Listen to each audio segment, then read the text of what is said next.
लोकसभेत ऑपरेशन सिंदूरवर चर्चा सुरू असताना श्रीनगरजवळ ऑपरेशन महादेव, पहलगाम हल्ल्यातील अतिरेकी मुसा सुलेमानीसह 2 अतिरेक्यांचा खात्मा, भारतीय सैन्याला मोठं यश.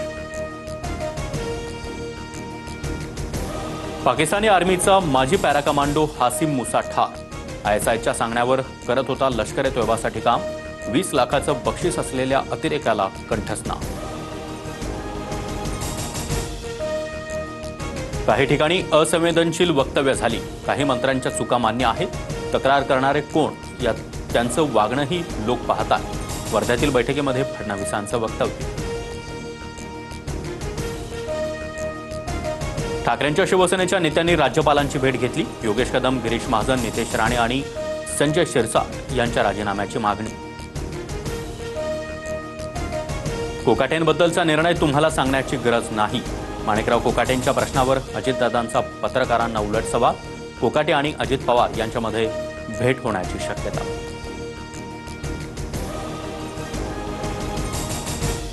निशिकांत दुबेंना संसदेत घेरल्याबद्दल राज ठाकरेंकडून वर्षा गायकवाड यांचं अभिनंदन. महाराष्ट्रातील 45 खासदार गप्प बसले, तुमचा आवाज बुलंद राहील अशी आशा, राज ठाकरे यांचं पत्र. पुण्यातील ड्रग्ज पार्टी प्रकरणी ससून रुग्णालयाचा प्राथमिक अहवाल पुणे पोलिसांकडे सादर. खडसेंचे जावई प्रांजल खेवलकरांनी मद्यप्राशन केल्याचा अहवाल, सूत्रांची माहिती. नागपुरात बिअर बारमध्ये शासकीय फाईल घेऊन 3 व्यक्ती बसल्याचं समोर. मनीषा नगरमधील व्हिडिओ व्हायरल. चंद्रशेखर बावनकुळेंकडून 3 दिवसात कारवाईचं आश्वासन.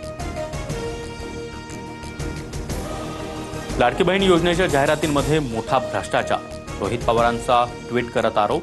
जाहिरातीचं काम बोगस संस्थांना दिल्याचा रोहित पवारांचा दावा. शासकीय कर्मचाऱ्यांच्या सोशल मीडिया वापरासाठी नवी नियमावली. गोपनीय शासकीय माहितीचा प्रसार करू नका. शासकीय नियमांचं उल्लंघन करून व्यक्त होणं टाळण्याच्याही सूचना. मुंबईच्या साकीनाका पोलिसांची म्हैसूरमध्ये मोठी कारवाई. कारखान्यामधून 400 कोटींचे एमडी ड्रग्ज जप्त, 4 आरोपींना अटक, 188 किलो ड्रग्ज ताब्यात.